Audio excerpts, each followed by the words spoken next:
बिस्मिल्लाहिर्रहमानिर्रहीम। Unique college secretariat lower माल campus की जानिब से प्रोफेसर मोहम्मद आसिम रज़ा आपसे मुखातिब हैं। आज इंशाल्लाह हम अकाउंटिंग का chapter number 4 joint stock company discuss करें। इससे पहले आईकॉम पार्ट 1 में हमने सोल प्रोप्राइटरशिप के अकाउंट्स कैसे मेंटेन करते हैं, जर्नल एंट्रीज कैसे की जाती हैं और फाइनल अकाउंट हमने सीखा सोल प्रोप्राइटरशिप के तहत। पार्टनरशिप के मुतालिक भी हमने सीख लिया, ठीक है। तो आज हम बात करने जा रहे हैं जॉइंट स्टॉक कंपनीज के मुताबिक। तो जॉइंट स्टॉक कंपनीज के मुताबिक बात करने से पहले चंद एक डेफिनेशन हैं वो आपको आनी चाहिए। मतलब आपको पता होना चाहिए कि जॉइंट स्टॉक कंपनी क्या होती है, पब्लिक लिमिटेड कंपनी क्या होती है, प्राइवेट लिमिटेड कंपनी क्या है, डॉक्यूमेंट्स जो कंपनीज की हैं उनकी कितनी टाइप्स होती हैं, मेमोरेंडम ऑफ एसोसिएशन क्या होता है, आर्टिकल्स ऑफ एसोसिएशन क्या है, प्रोस्पेक्टस क्या है। फिर उसके बाद शेयर्स के मुतालिक आपको बताया जाएगा। फिर शेयर्स की टाइप्स के मुतालिक आपको बताया जाएगा। ऑथोराइज्ड कैपिटल क्या है, इशूड कैपिटल क्या है, सब्सक्राइब कैपिटल क्या है, पेड अप कैपिटल क्या है। इन चीज़ों के मुतालिक डिस्कशन करने के बाद इंशाल्लाह फिर हम बढ़ेंगे एंट्रीज की जानिब। अगर आपको डायरेक्ट ही एंट्रीज बता दी जाती हैं तो फिर मुश्किल होगा कि आपको मेरी बात को समझ आए। इससे पहले इन एंट्रीज से पहले कुछ बेसिक्स हैं, उन बेसिक्स की इंशाल्लाह हम बात करते हैं। और सबसे पहले मैंने ज़रूरी समझा कि मैं आपको जॉइंट स्टॉक कंपनी के मुताबिक बताऊँ। तो बेटा बात याद रखें, जॉइंट स्टॉक कंपनी जो है ना, ये एक आर्टिफिशियल पर्सन है। ये क्या है? आर्टिफिशियल पर्सन है, यानी कि एक मसनूई शख्स है। जैसे अगर मैं अपनी बात करूं तो मी मोहम्मद आसिम रज़ा, मैं एक इंसान हूं, मैं चल फिर सकता हूं, खा पी सकता हूं, मैं अपनी साइन कर सकता हूं, मैं किसी पर मुकदमा दर्ज करवा भी सकता हूं, मुझ पर मुकदमा दर्ज हो भी सकता है, जो मेरे घर का बिल है वो मुझे मेरे नाम का आता है क्योंकि मैं एक इंसान हूँ। तो बिल्कुल इसी तरह कंपनी भी एक इंसान है। लेकिन कंपनी कौन सा इंसान है? कंपनी एक आर्टिफिशियल पर्सन है। कंपनी एक मसनूई शख्स है जिसके अपने सिग्नेचर भी होते हैं। सिर्फ वो खा भी नहीं सकती, चल भी नहीं सकती, कंपनी पर सू हो भी सकता है मुकदमा, और वो किसी दूसरे पर सू कर भी सकती है। कंपनी की अपनी एक कॉमन सील होती है, कंपनी के ट्रांसफरेबल शेयर्स होते हैं। तो आइए बात करते हैं कंपनी की डेफिनेशन की। देखिएगा लिखा हुआ है एन आर्टिफिशियल पर्सन, एक मसनूई शख्स। कंपनी क्या है? एक मसनूई शख्स है, रिकॉग्नाइज्ड बाय लॉ, जो कानून के जरिए बनता है। With A distinctive name, company का कोई खास नाम हो सकता है।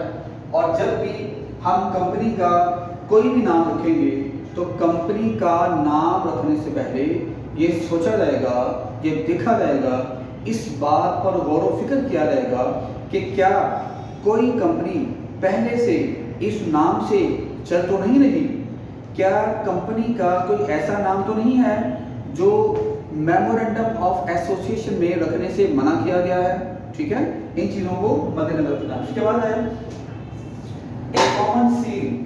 कंपनी की एक सील होती है, कंपनी की अपनी एक स्टैंप होती है, कंपनी मीन्स की कंपनी के सिग्नेचर। एक कॉमन कैपिटल, कंपनी का एक सरमाया भी होता है, कंप्राइजिंग ट्रांसफरेबल शेयर्स, और हम इन शेयर्स को ट्रांसफर भी कर सकते हैं। और कंपनी की जो लायबिलिटी है वो लिमिटेड होती है। अभी तक जो हमने बात की थी ना, हमने बात की थी कि बिजनेस 3 तरह की होती है।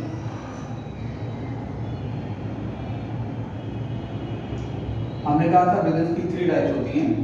कौन कौन सी? तब मैन्युफैक्चरिंग बिजनेस हो सकता है, सर्विसेज हो सकती हैं,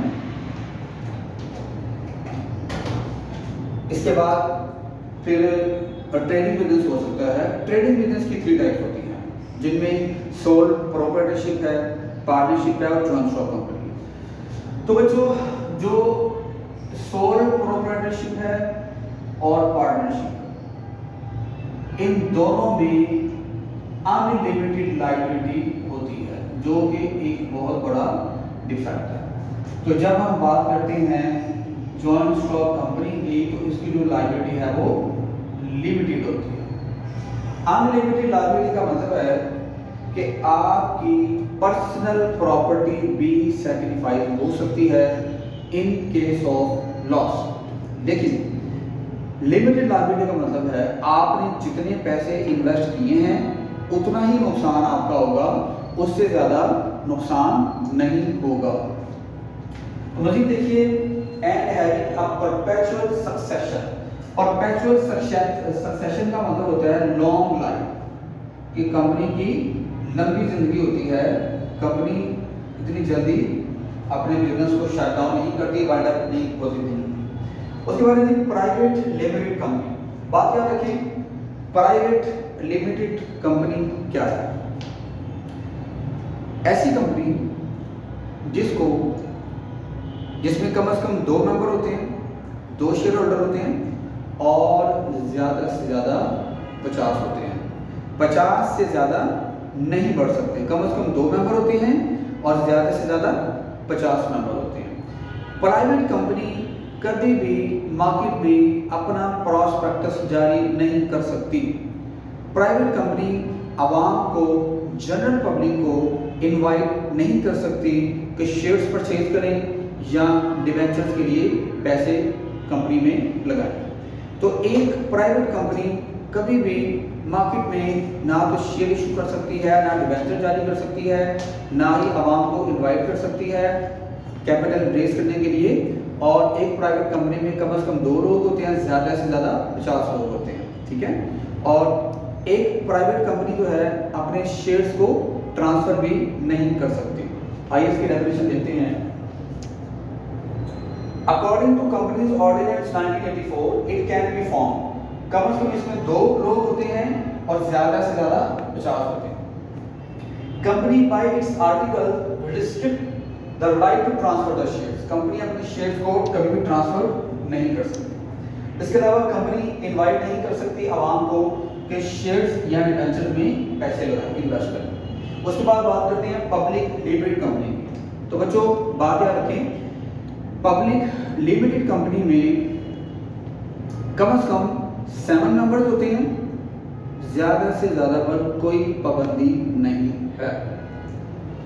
पब्लिक कंपनी आवाम को, जनरल पब्लिक को इनवाइट कर सकती है कैपिटल रेज करने के लिए, शेयर्स खरीदने की दावत लोगों को दे सकती है। अगर डिबेंचर्स इशू करती है तो लोगों को उसकी दावत दे सकती है कि आप कंपनी के डिबेंचर्स खरीदें। इसके अलावा पब्लिक कंपनी जो है अपने शेयर्स को भी बआसानी ट्रांसफ़र कर सकती है। जो लोग कंपनी की शेयर्स परचेज करते हैं उनको शेयर होल्डर बोला जाता है, या ओनर बोला जाता है, या मेंबर्स बोला जाता है, ठीक है। देखिएगा डेफिनेशन की, it can be form by at least 7 members और no limit for maximum members. कम से कम 7 लोग होंगे और ज़्यादा से ज़्यादा पर पाबंदी नहीं है। It can invite general public for shares and debentures. Company अगर चाहे तो आवाम को इनवाइट कर सकती है, प्राइवेट कंपनी इनवाइट नहीं कर सकती। Company limited by guarantee.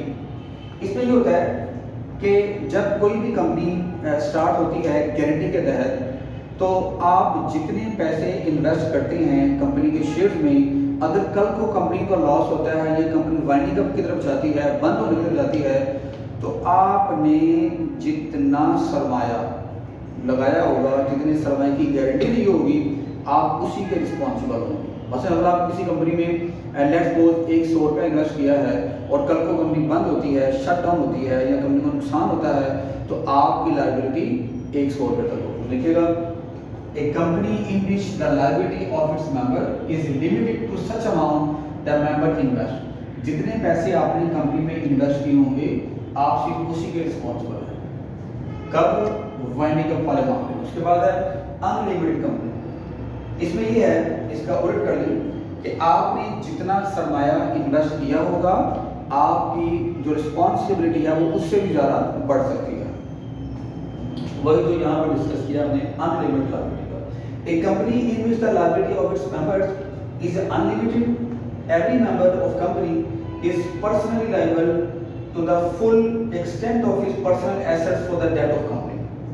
उसके बाद देखिए बच्चों, documents of company. Memorandum of association, article of association and prospect, ये कंपनी के लीगल डॉक्यूमेंट्स कहलाते हैं। बच्चों बात याद रखें, जो मेमोरेंडम ऑफ एसोसिएशन है इसको कंपनी का बादशाह कह सकते हैं। ठीक है, मेमोरेंडम ऑफ एसोसिएशन को जब हम डिस्कस करते हैं तो इसमें टोटल आती हैं 5 चीज़ें। कंपनी का नेम क्या होना चाहिए, name clause, capital clause, registered clause या कंपनी की लोकेशन कहाँ पर होना चाहिए, ऑब्जेक्टिव क्लॉज, ऑब्जेक्ट क्लॉज क्या है कंपनी की, फिर लाइबिलिटी क्लॉज कंपनी की, इस तरह। और एक छठी क्लॉज भी होती है, उसे बोलते हैं एसोसिएशन क्लॉज।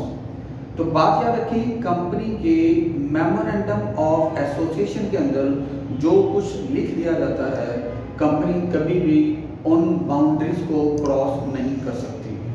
कंपनी के मेमोरेंडम ऑफ एसोसिएशन में जो कुछ भी लिखा होता है, कंपनी को उसी पर फाइनली अमल करना पड़ता है। मसलन अगर मेमोरेंडम में लिख दिया है कि एक कंपनी का सरमाया, एक कंपनी का कैपिटल 1 करोड़ रुपया है, तो कंपनी का जो कैपिटल है वो 1 करोड़ रुपया ही रहेगा सारी जिंदगी। लेकिन अगर कंपनी चाहती है कि उसका सरमाया मजीद बढ़ा लिया जाए, तो कंपनी को रजिस्ट्रार को एप्लीकेशन लिखनी पड़ेगी और चंद एक मामला करने होंगे, फॉर्मेलिटीज़ पूरी करनी होंगी, उसके बाद कंपनी के सरमाए में इजाफा हो सकता है। ठीक है, और ऑर्डिनेंस 1984 और मेमोरेंडम ऑफ एसोसिएशन, अगर इन दोनों में डिस्क्रिपेंसी आ जाए, इख्तलाफ आ जाए, तो 1984 ऑर्डिनेंस की बात को प्रेफरेंस दी जाएगी।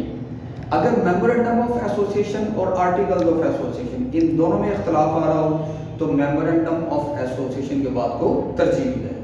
उसके बाद है आर्टिकल ऑफ एसोसिएशन। ये कंपनी के रूल्स एंड रेगुलेशंस हैं जिनकी बुनियाद पर कंपनी ने अपने ऑपरेशंस को रन करना होता है। और तीसरा और लास्ट वन है प्रॉस्पेक्टस। ये जो प्रॉस्पेक्टस है, ये इसका मकसद होता है फंड रेज करना, सरमाया रेज करना, फंड रेज करना। तो इसका एक ही मकसद है, इंशाल्लाह इसके आगे हम अभी दोबारा जी बच्चों आइए डिस्कस करते हैं। उसके बाद हम बात करेंगे शेयर्स के मतलब। शेयर्स को हम बोलते हैं इसीस।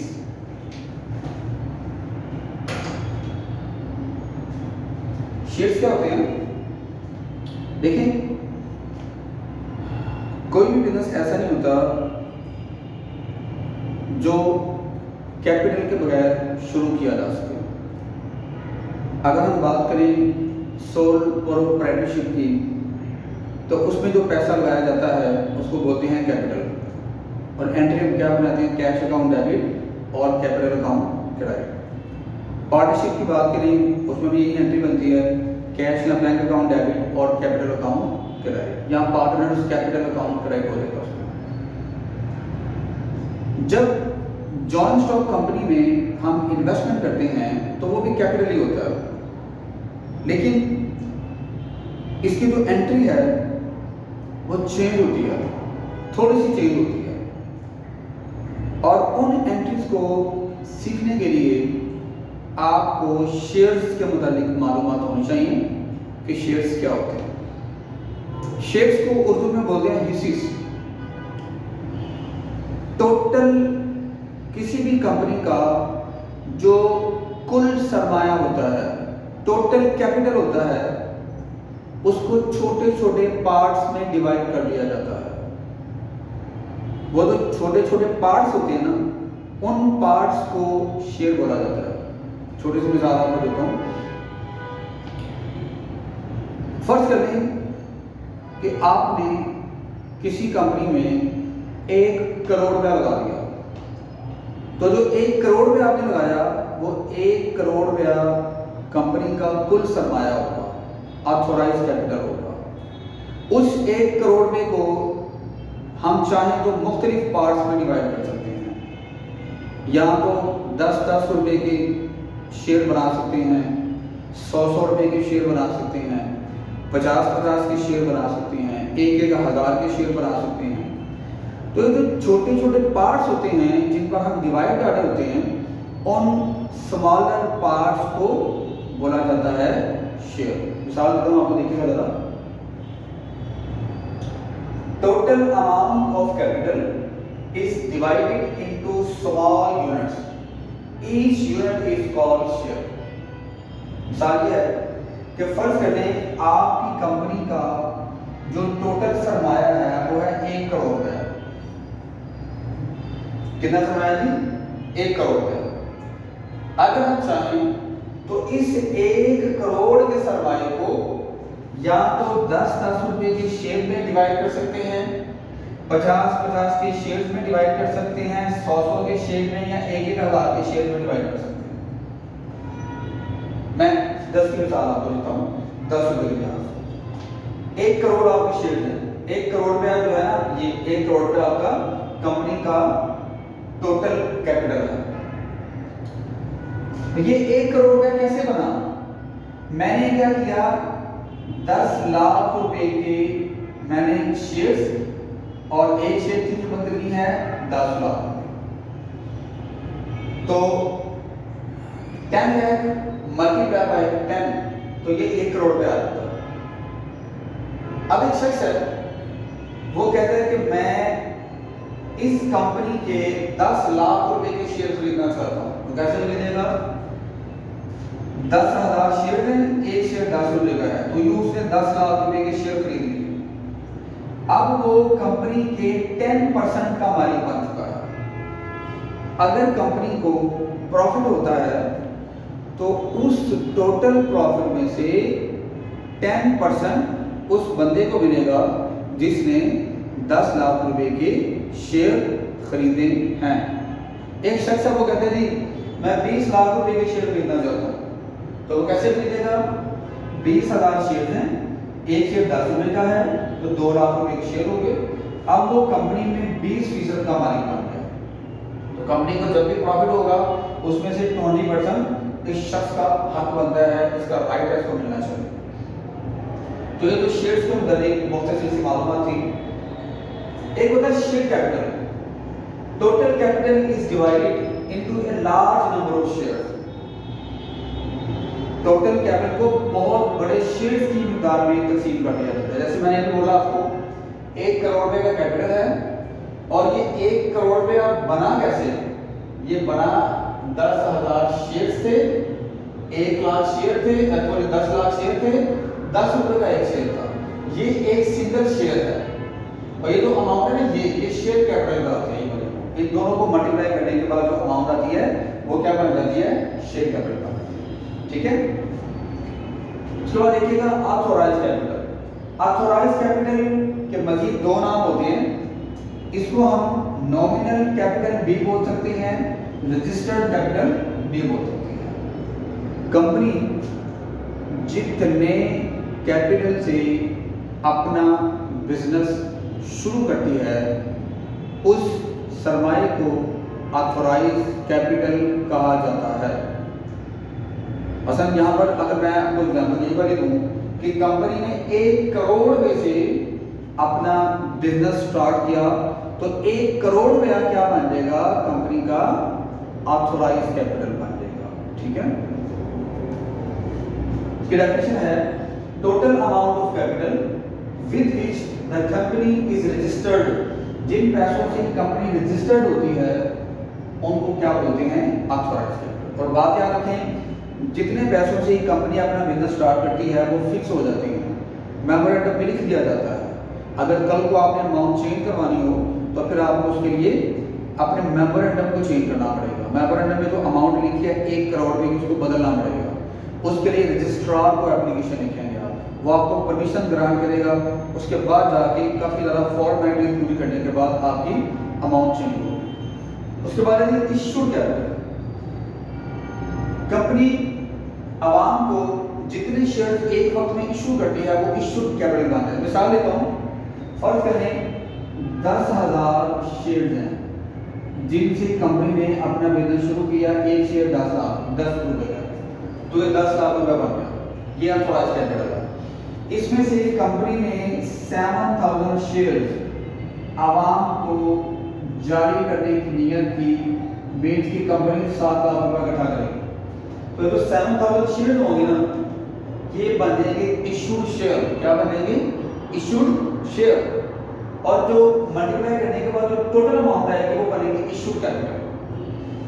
आपने न्यूज़पेपर में ऐड लगा दिया कि हम 7 लाख रुपए की शेयर जारी करने जा रहे हैं, 7,000 शेयर इशू करने जा रहे हैं, तो एक शेयर 10 रुपए का है, टोटल हो गया 7 लाख रुपया। तो ये जो अमाउंट इकट्ठी होगी, ये वाली अमाउंट इकट्ठी होगी, क्या बन जाएगी? Issued capital. अभी आपने इशू करने का सोचा है, अभी आवाम को ऑफर करवाएगा, shares offered to the general public for contribution, इनको क्या बोलते हैं? आर इशू शेयर, और जो इनकी अमाउंट है वो क्या बन जाएगी? Issued capital. दोबारा सुने, जो शेयर इशू किए जाएंगे वो इशूड शेयर हैं, और मल्टीप्लाई करने के बाद जो टोटल अमाउंट आ जाएगी वो इशूड कैपिटल बन जाएगी। अब आपने आवाम को इशू मतलब ऑफर कर दी है न्यूज़पेपर में, अब आवाम बदले में आपको जितने शेयर्स के लिए एप्लीकेशन जमा करवाते हैं, मसलन आपने 7,000 की ऑफर की है, आवाम आपको 9,000 शेयर जमा करवा देते हैं। कितने जमा करवा देते हैं? 9,000। आपको एप्लीकेशन फर्क कर लें, आपको एप्लीकेशन आ जाती हैं आवाम की तरफ से, लेट्स सपोज 9,000 शेयर, ठीक है। तो जो 9,000 शेयर है ना, ये हमारी रिक्वायरमेंट से ऊपर चले गए हैं, लेकिन इनको बोलते हैं सब्सक्राइब शेयर। क्या बोलते हैं? Subscribe share. और इनको 10 के साथ मल्टीप्लाई करने के बाद हमारे पास जो 9 लाख रुपए की अमाउंट आएगी वो क्या बन जाएगी? Subscribed capital. क्या बनेगी जी?